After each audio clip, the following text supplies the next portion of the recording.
नमस्कार। पेश है इस हफ्ते का महामुकाबला। मैं हूं विज्ञान प्रकाश। सबसे पहले आप लोगों का बहुत बहुत शुक्रिया। आपका लगातार मुझे फीडबैक मिल रहा है मेरे कार्यक्रमों को लेकर। मैं ये बात इसलिए कह रहा हूं क्योंकि अब तक आप लोगों को ये बात अच्छी तरह से समझ में आ गई है कि इस 2014 के चुनाव में मैं कैंपेन नहीं, मुद्दे फॉलो कर रहा हूं।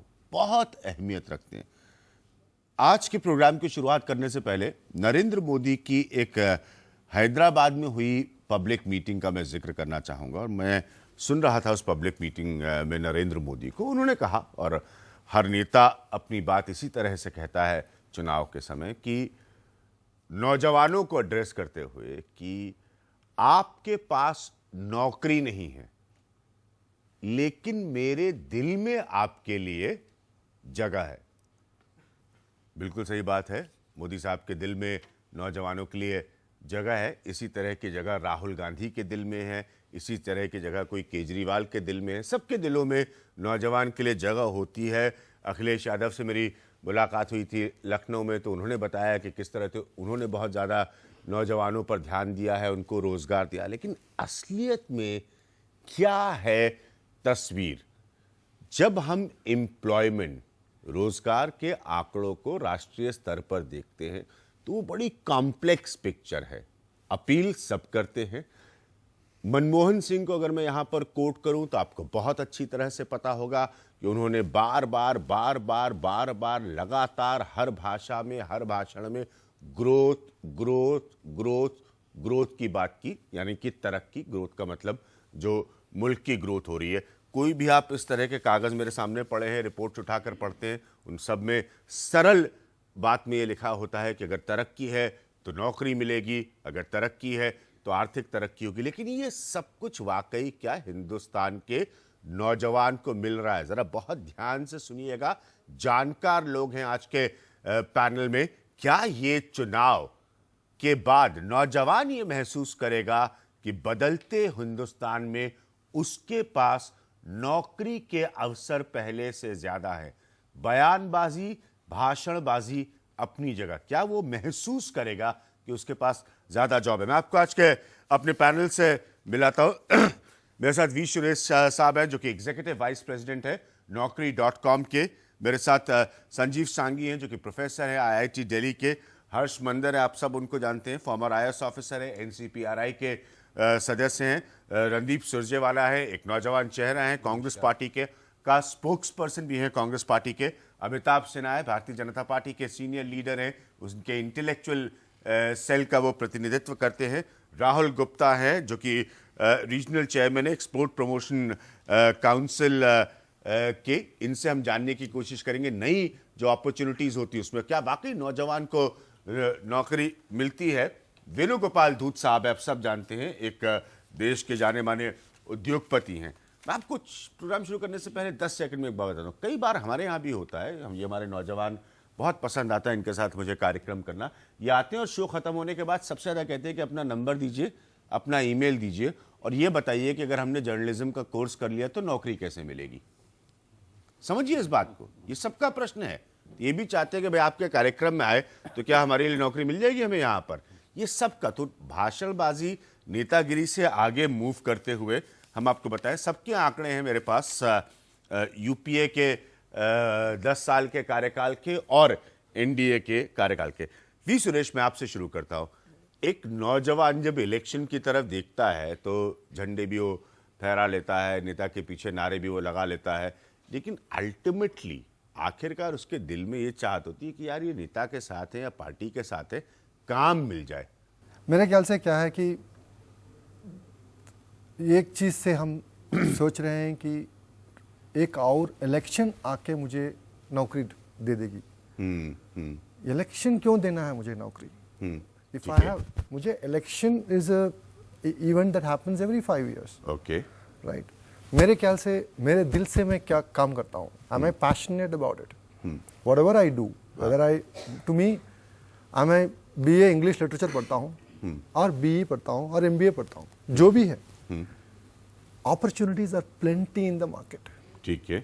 Unfortunately, good companies are still finding it difficult to hire quality talent. Okay. So, I go back to the तो fundamental. आपने बड़ी दिलचस्प बात से शुरुआत की कि मतलब ये नौजवानों को नेताओं के भाषण से परेशान नहीं होना चाहिए। नहीं होना चाहिए। इनका ये कहना है, ये Naukri.com चला रहा है, इनका ये कहना है कि आप ये नेता वेता, क्योंकि ना बहुत सबसे ज्यादा तो क्या होता है ना, 5-6 तो एकदम सेट मुद्दे हैं। मुझे 15 साल से ज्यादा हो गया चुनाव देखते हुए, तो उसमें महिलाओं की सुरक्षा, पानी, बिजली और नौजवानों को रोजगार। अभी जो दो मुख्य पार्टीज देखें जिनके आने की संभावनाएं हैं, आज संभावना जो भी है, जो दो मेन पार्टीज हैं, उनकी मेरे ख्याल से जहां तक इकोनॉमिक पॉलिसीज हम देखते हैं वो करीब करीब एक जैसी है। हाँ, सही बात बहुत है। कोई अंतर नहीं है। बिल्कुल सही बात है। तो अगर कांग्रेस वो बीजेपी पॉलिसी की एक सही जैसी बात है। है तो जॉब्स में क्या अंतर आएगा, चाहे ये पार्टी आए चाहे वो पार्टी आए। हम पिछले 20 साल में एक गवर्नमेंट का पॉलिसी चेंज हुआ है। ठीक है। कि पहले जो काफी चीजें सरकार दे रही थी वो अब सरकार से हटके दूर आने लगी है। ठीक है। अब उसके कारण क्या इफेक्ट हुआ है कि हम क्या ज्यादा इस तरफ तो नहीं चले गए कि कुछ सेक्शन जैसे जैसे इंफ्रास्ट्रक्चर वगैरह जो कि जहां सरकार को ही जॉब्स देने चाहिए। अब अगर हमने पिछले कुछ सालों में सोच आई है, पीपीपी मॉडल्स वगैरह आए हैं जिसमें जो चीजें जहां सरकार इन्वेस्ट करती थी अब वहां प्राइवेट सेक्टर इन्वेस्टमेंट पूरा का पूरा होने ठीक है। तो आप दोनों लोग की दलील मेरे लिए बहुत दिलचस्प है कि आप दोनों लोग उसको सियासत से अलग करके देख रहे हैं। हर्ष, आप भी ऐसे देखते हैं? नहीं, मैं मानता हूं कि इस चुनाव में एक्चुअली क्योंकि आप मुद्दों की बात कर रहे हैं, मैं समझता हूं कि मैंने इनफैक्ट एक लेख आज ही भेजा कि इस चुनाव में मुझे मुद्दे नहीं सुनाई दे रहे हैं। लोग कह रहे हैं बहुत अच्छा पॉइंट है हर्ष, कि हम बहुत अच्छा कि हम पॉइंट है चाहते हैं कि मुद्दे नहीं सुनाई दे रहे। और जहां तक रोजगार का सवाल है, एक्चुअली जो मनमोहन सिंह जी का जो वादा था जो मार्केट्स का, और एक्चुअली उनका एक विश्वास भी था, यकीन भी था कि इकोनॉमिक ग्रोथ से ही क्योंकि देश की तरक्की होगी, 8% रेट ऑफ ग्रोथ जब हमारा रहा तो उससे लोगों को रोजगार बढ़ेगा। लेकिन जो आंकड़े अब निकले हैं उस ग्रोथ पीरियड का, उसको ऑलमोस्ट जॉबलेस ग्रोथ, बिल्कुल सही बात है। एक बहुत अजीब, ये तमाम ऐसे आर्टिकल्स रखे हुए, सुरजेवाला उसको डिफेंड करेंगे जो मनमोहन सिंह की अपनी तरक्की की कहानी को अब जॉबलेस ग्रोथ बता रहे हैं। बिल्कुल। और वो अजीब और गरीब स्थिति है कि हम लोग, ऐसा तो नहीं है कि जॉब्स नहीं क्रिएट हुए, लेकिन फॉर्मल सेक्टर में नहीं क्रिएट हुए हैं। इवन बिग कंपनीज क्या वो कर रहे हैं कि कॉन्ट्रैक्ट या जो होम बेस्ड वर्क है। और जो दूसरी समस्या यही है कि जो जिसे हम डेमोग्राफिक डिविडेंड कहते हैं, और सब लोग समझें कि हिंदुस्तान की तरक्की का एक बहुत बड़ा कारण ये है कि भाई इत्तेफाकन हम लोग अब पूरी दुनिया में सबसे ज्यादा नौजवान वर्ग इस देश में है। सही बात है, प्रतिशत सही के बात है। तौर पे आंकड़ों के चुनाव आयोग के आंकड़ों के साथ हर्षवर्धन बहुत इंपॉर्टेंट बात कह रहे हैं। 2.3 करोड़, 2.3% करोड़ जो है 18 से 19 साल का मतदाता इस चुनाव में है। बिल्कुल। ये चुनाव आयोग के नंबर है, और 10 करोड़ से ज्यादा जिसे आप युवा कहेंगे। रणदीप, समस्या क्या है? क्योंकि प्रधानमंत्री से मैंने कहा कि एक तरफ अगर नरेंद्र मोदी, और हम थोड़ी गंभीर बहस कर रहे हैं, वो गुजरात के विकास का मॉडल बेच रहे हैं, आपके प्रधानमंत्री ग्रोथ स्टोरी को दोहराते हैं, लेकिन जब आप हल्का सा भी तथ्यों को देखते हैं तो ये कतई भी ग्रोथ स्टोरी नहीं नजर आती। मनमोहन सिंह की कम से कम पिछले 5 साल की तो शर्तिया ग्रोथ स्टोरी नहीं नजर आती। कहीं ना कहीं हमारे मुल्क में एम्प्लॉयबिलिटी गैप है, जिसकी चर्चा हमारे जो Naukri.com के CEO ने की कि क्या मैं जिस योग्यता को हासिल कर पाया हूं, क्या उसके आधार पर जो रोजगार देने जब प्राइवेट कंपनी या दूसरा कोई आता है तो क्या मुझे उस योग्यता के बराबर पाता है या कहीं गैप है। कौशल विकास, जब आप एम्प्लॉयबिलिटी गैप की बात करते हैं तो कौशल विकास की भी बात करते हैं। जब कांग्रेस ये कहती है कि हम 10 करोड़ नौजवानों को 5 साल में ट्रेन करेंगे, स्किल ट्रेनिंग देंगे, कौशल विकास देंगे, नेशनल स्किल डेवलपमेंट एजेंसी की जब हम बात करते हैं, और 5 नए manufacturing zones, multiple national manufacturing zones और इंडस्ट्रियल कॉरिडोर्स और 60 नए शहर बसाने की बात करते हैं, तो शायद वो रोजगार का एक सकारात्मक रास्ता है। अमिताभ, जब आप, जैसे मैंने कहा कि इनके प्रधानमंत्री ग्रोथ की रट लगाए रहते थे, आप लोग गुजरात मॉडल की रट लगाते हैं। आंकड़ों से बिल्कुल स्पष्ट है कि बेरोजगारी का अगर हम कितना कम बेरोजगारी है तो उसमें नंबर 1 स्टेट छत्तीसगढ़ है और 5 पर गुजरात है। मैं इस कतई ये यहाँ पर वाली बहस नहीं कर रहा हूँ कि गुजरात का विकास, और पॉइंट ये है, मैं एक हाईवे पर था हाल में, वहाँ पर नौजवान मिले जो नोएडा पर आते थे पढ़ने के लिए। उनसे मैंने ये सवाल पूछा कि भैया हाईवे की बड़ी फोटोएं दिखाई जाती हैं, तो क्या हाईवे की फोटो दिखाने का मतलब ये कि बेहतर कनेक्ट हो गया हिंदुस्तान? ज़्यादा सड़कों की तो अभी भी ज़रूरत है। वैसे ही उन्होंने मुझे समझाया कि हम तरक्की चाहते हैं, लेकिन यह क्या तरक्की हमें नौकरी के साथ मिलेगी? इतना सरल और सीधा अमिताभ उनका व्यू पॉइंट है। अनएम्प्लॉयमेंट यानी बेरोजगारी युवाओं के लिए सबसे बड़ा ज्वलंत मुद्दा है। आपने भी अपने कहा जो इंट्रोडक्शन में जी। लेकिन जो उसमें सबसे निराशाजनक या सैड पार्ट है, अनफॉर्चुनेट पार्ट है, दुर्भाग्यजनक है, वो है उसमें पॉलिटिक्स का साथ में होना। अभी जैसे आपने कहा, मैं माफ़ी चाहता हूँ, मैं आपकी बात को न काटना चाहता हूँ न आलोचना करना चाहता हूँ, लेकिन जैसे आप गुजरात मॉडल और मनमोहन सिंह मॉडल, ये इस मॉडल की बात ना की जाए। यहाँ की जाए यदि बात, तो पॉलिटिकल विल, नेशनल विल की बात की जाए। अब बेरोजगारी है क्या? काम कौन सा मिले तो वो रोजगार है और कौन सा ना मिले तो रोजगार नहीं है, ये भी बड़ा एक अहम हिस्सा है। और भारत में आज की स्थिति ये है कि हमारे यहाँ जैसे आज बहुत, मैं माफ़ी चाहता हूँ, राजनीति नहीं करना चाहता, लेकिन मनरेगा जो Mahatma Gandhi rural employment generation scheme है, इसमें इसके बारे में बहुत पीठ ठोकी जाती है।